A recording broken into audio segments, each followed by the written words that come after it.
Well, my wife was very skeptical. Needless to say, she was a theater major and a business major in school, and she was working for Little Flags Theater. It was kind of like a socialist group, putting on plays about union organizing and the value of it. And then she also worked as a canvasser for the national organization, the National Women's Political Caucus.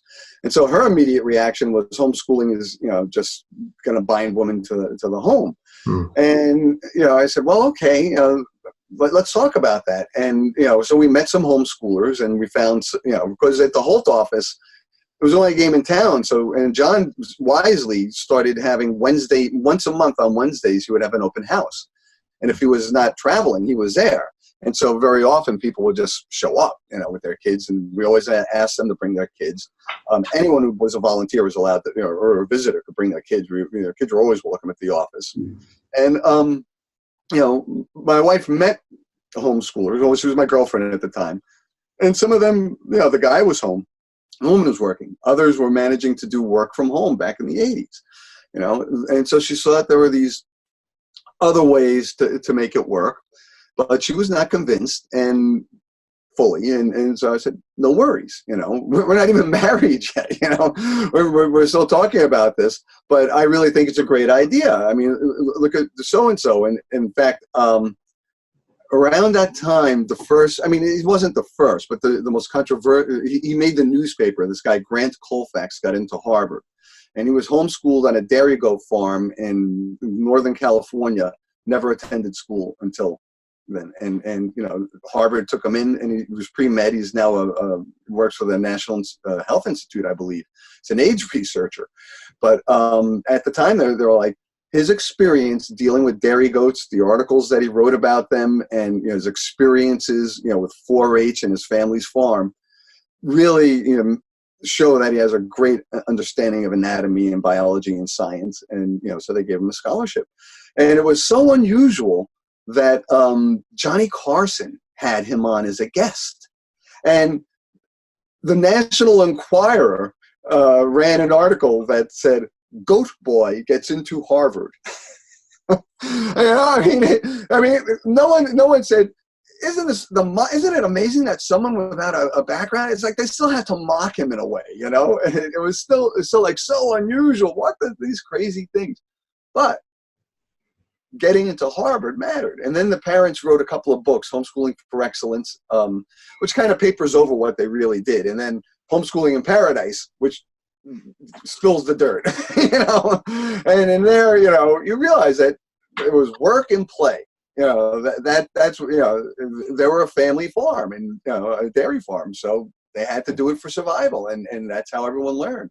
But at the same time, 2 of their children are adopted, and they're equally successful. So you can't say, as some people did, oh, Grant has these incredible genes. That's not the case. So that made an impression on my wife. Well, if a homeschooler could get into Harvard, that's a different story.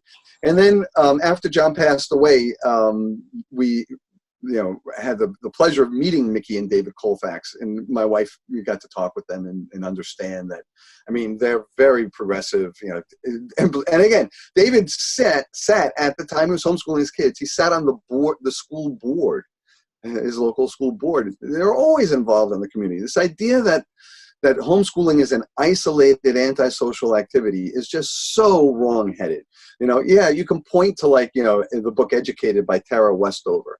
Yeah, those parents are that way, but the parents, the dad in particular, clearly mentally ill, and she says that.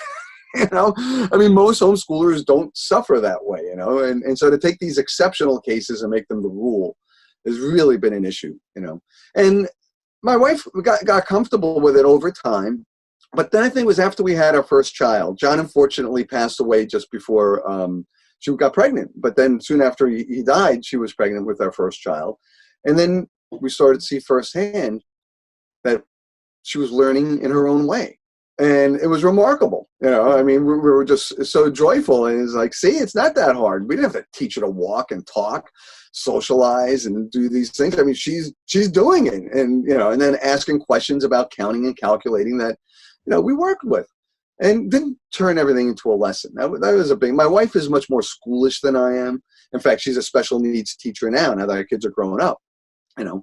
But you know, she was always respectful of the fact that, you know, the child should initiate it, you know, and understood the value of that.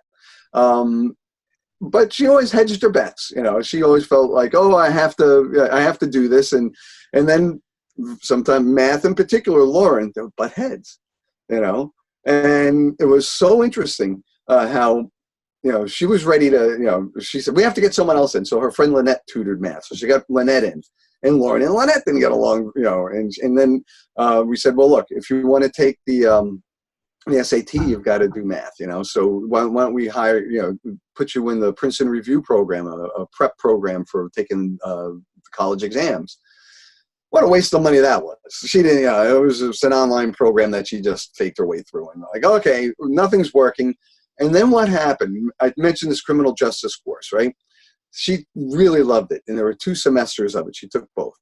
But then it was over, and so she wanted to get into the next level, which was the psychology of teenagers, of adolescent psychology, because she wanted to know, like, why are some of her friends doing these things? What's going on? And when she was doing this coursework, she had to actually do a police ride for a day, and she got to see firsthand what being a woman policeman would be like. And that's when she decided that she didn't want to do that for work, but what really interested her is, why do people become criminals? Why do they do this? But then when she applied for intro to psych, she learned that she had to have math for statistics. And she didn't know what to do. And so I looked into it with her, and we found out that there's a course that's offered at the community college to every student. Now, she was 14 at the time, but I guess now she's 15. She's been there a year. But this is, you know, community college is usually for 18 and up.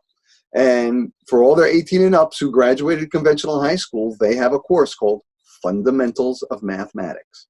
And in 6 months, they teach everything you would learn from grade 1 to grade 12.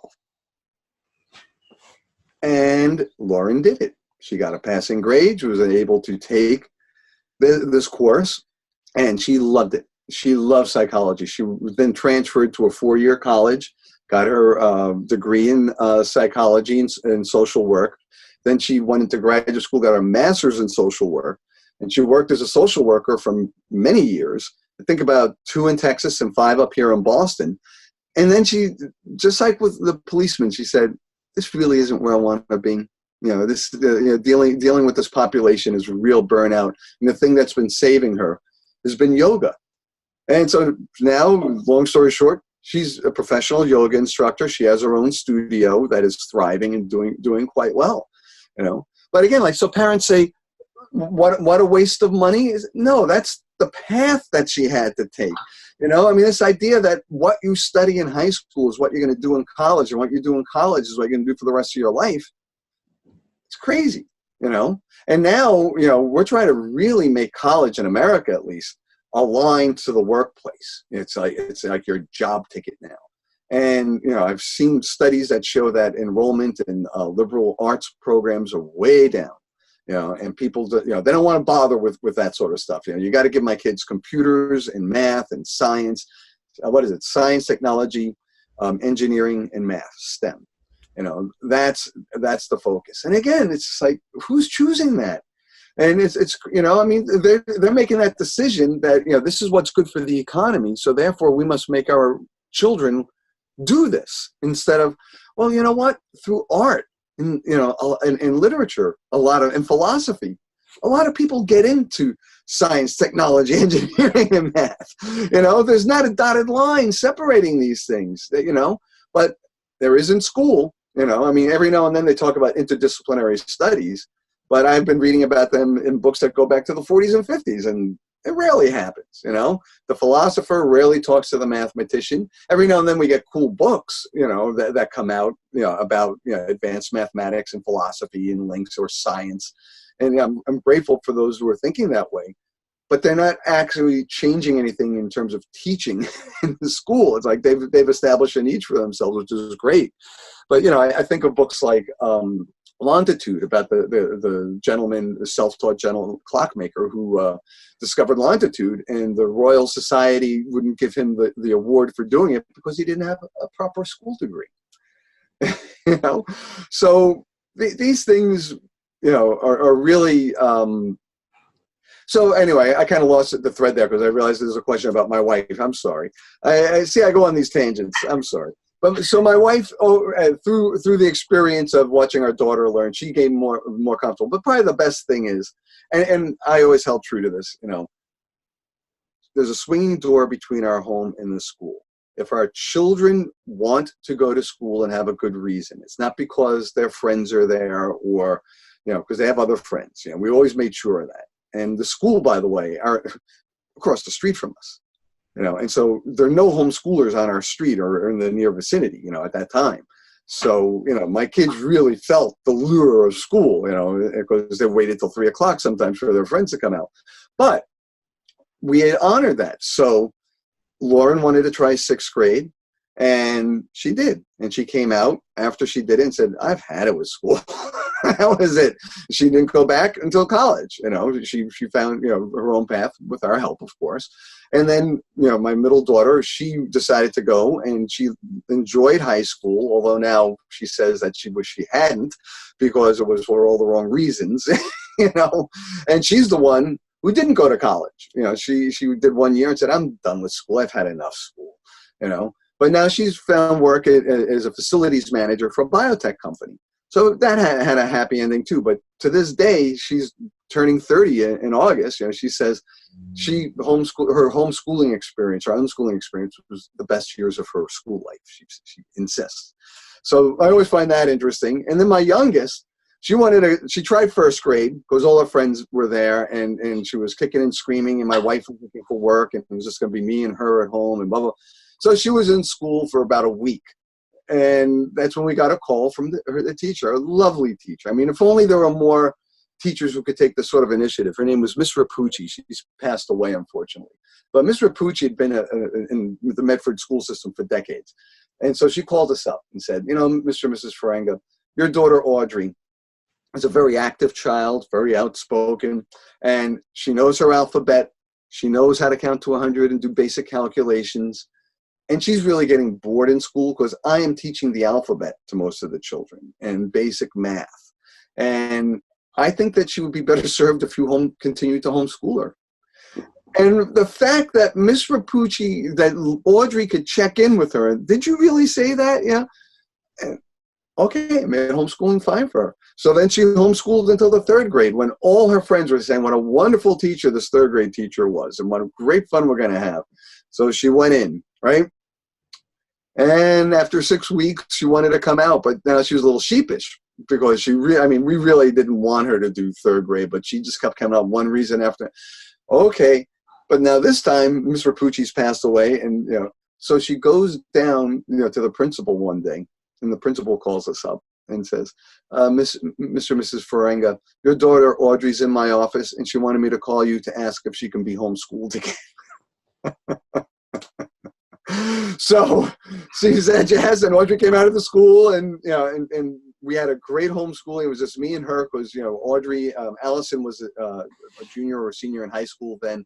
Our oldest daughter was already going towards graduate school, and so we did it great. And then, but when she was in 8th grade, I really couldn't.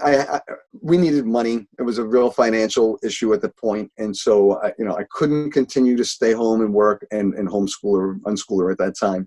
But we had a great time unschooling, you know, because my wife was happy to let me do it, and Audrey, like, karate was her main focus, so we did that. Sports. We met a great guy, Chuck, and his son Willie, and they were completely into skiing and all this stuff we never did. So they introduced us to that stuff, and Chuck and I would play basketball while Audrey and Willie would go out and we had a Japanese tutor because they loved manga. So and Audrey was so involved because she got into Japanese from her dojo.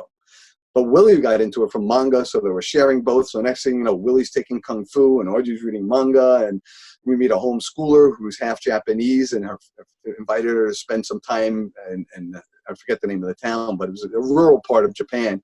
But she did, she still talks about how their toilets are just holes. But, it was a great experience. And so, we didn't follow any curriculum during those years. And right now she graduated college. She got into college, no difficulty. She got her degree in nutrition. She loves to cook, which, we always did together, and with my wife or I. And she would also, we always noted this, when she was like 4 or 5, she would make snacks, and she would try to sell them to us. She called them Audrey's Snappy Snacks. So, with some people you can go back and trace the line. It really does. Like, oh, when you were a kid, you liked doing this. And now as an adult, you still like doing this. But Audrey really is into fitness. So she's a personal trainer. She does yoga teaching. She's a nutritionist.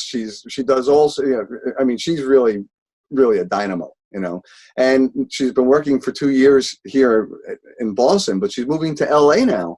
In August. She's got a couple of good jobs lined up. She's going to go do the interviews in the coming weeks, and then if they pan out, that's what she wants to do is move out there. So, a lot of people think kids will never leave home.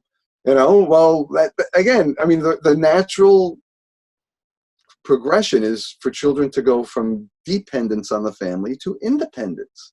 We don't need a master's degree in education to know this, but we have to trust it, and of course, if you're very needy and you're pulling back your child from having these social experiences, that can become a problem. But if you display a willingness to travel and explore, or just simply meet people in your neighborhood and be open to it, your kids are going to pick up on that. And, I think that's what happened. One homeschooler mentioned to me years ago, and I think that this is true. She had 2 daughters, and she said, everyone thinks my kids are so smart, but it's only because they're well-mannered. He said, they know how to talk and be with adults because they're around adults a lot more, and older children. They don't look down on younger, and they don't look up at the older ones. It's just like, hi, I'm so-and-so. And then they let their manners and etiquette follow. And that's important. I can't believe it, but there are actually some people proposing that they teach etiquette and manners in public schools now because parents aren't doing it. It's just like, I don't know how true that is, that the parents aren't doing it, but if the schools feel a need to do that, I feel that they're going to get the same results they got from teaching us Spanish.